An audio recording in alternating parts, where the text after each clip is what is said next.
My name is John Spinks, Senior Principal Technical Marketing Manager for Red Hat Insights. Today, we're covering a new feature that helps to give you a complete view of system vulnerabilities. Historically, the Insights Vulnerability Service has only shown you CVEs that have an errata, ones you can fix. If you don't see a CVE listed in the Vulnerability Service, that could give you a false sense of security. We were only showing you a part of the story, the part you can take action on. But it could be that you're looking for a specific CVE that you know that your system is affected by, but you don't see it inside of Insights, since it doesn't have an errata.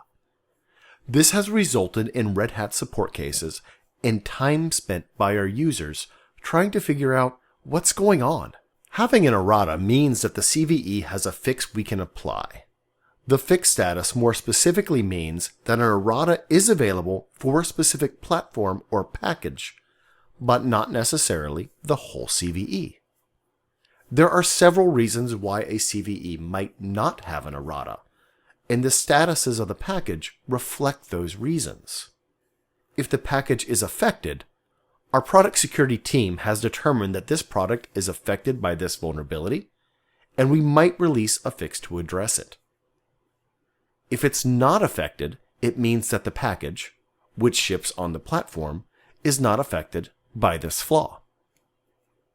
Fix deferred means that the package is affected by this flaw on this platform, and it may be fixed in the future. This is most often found in older CVEs for when a package will be fixed in a future minor release, commonly because the fix was rebased from upstream code. Under investigation means that it's currently unknown whether or not this flaw affects this package on this platform, and it's under investigation. Will not fix means this package is affected by this flaw on this platform, but there's currently no intention to fix it. This is primarily for flaws that are of low or moderate impact that pose no significant risk. Out of support scope means a fix is not provided because the platform or package is out of the support cycle. Mitigations may be available. You might see this on a CVE affecting a RHEL 5 system, for example. For these other states, in order to address the vulnerability, there are actions beyond just applying an errata that you may be able to take.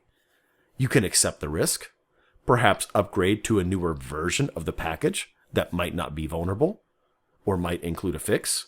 You could put a mitigation in place, or even migrate to a newer version of Red Hat Enterprise Linux. You'll need to read the individual CVEs to understand your options. Inside of Insights, we have recently added the ability to see CVEs without errata, those other categories we just covered. You should know that all of these status fields are possible states and will appear on Red Hat CVE pages, but don't expect to see them all within Insights. I just wanted to explain what some of the terms are if you're manually reading through the CVEs. The goal is to help you understand where your exposure is, regardless of whether or not there is an errata. Your systems haven't changed in terms of their risk, but we have added that bigger picture. Let's take a look at this feature. From the Hybrid Cloud Console, let's go into the Vulnerability Service and look at the list of CVEs. I have 1,322 CVEs affecting the roughly 200 systems in my account. This default view has a couple of filters applied which affect what I see on the page. The first two filters make sure that I only see CVEs that affect the systems registered to Insights. These are the Systems 1 or More filter. The first one is for conventional or RPM DNF-based systems, and the second is for immutable or OS tree-based systems. That last filter is the one we've added, Advisory Available. This only shows me CVEs that have an errata or advisory available to fix the issue. In other words, we have systems that are affected by this vulnerability, and we can mitigate this vulnerability. That's what we're showing you. This is also in line with the behavior that we've had for a long time inside of the Vulnerability Service. If I remove the filter Advisory Available, This will show me all CVEs that affect the systems registered to Insights. That number is a good bit larger. We went from 1,300 to almost 3,000.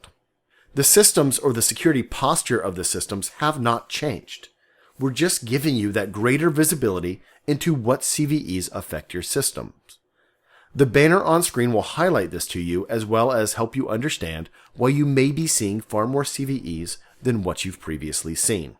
Removing the other two filters will show you all of the CVEs in the database that we're looking at.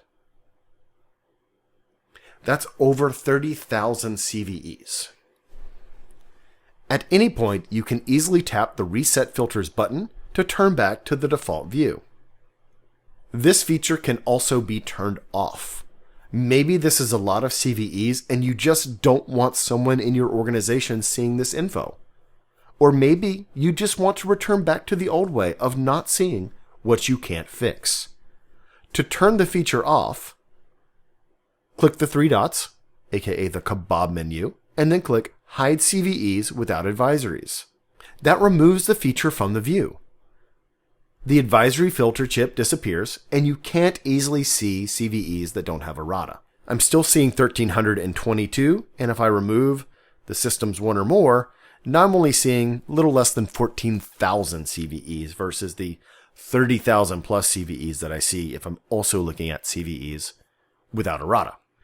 To add this option back, reverse the steps that we just took. Click the kebab menu, then click Show CVEs without advisories. This turns the feature back on and re-adds that filter chip. If you need a complete view of all advisories, you can clear out that filter chip and then click the Export button to export out to CSV, JSON, or PDF. This is a what you see is what you get or WYSIWYG output. So feel free to first adjust the filters however you need. Maybe you need to see CVEs with a CVEs base score between 6 and 10, and you also want to see only CVEs that have security rules. Security rules have additional information available from Red Hat Product Security. That's 25 CVEs. So I can now export this list out to CSV, JSON, or PDF. You could also look at this from a system-specific view, where we look at a particular host, clear out the advisory available chip, and now we can see all CVEs that affect that one system, and again, we can export that one out to CSV or JSON. This has been a look at the vulnerabilities without errata feature. I hope this has been helpful for you, and see you next time.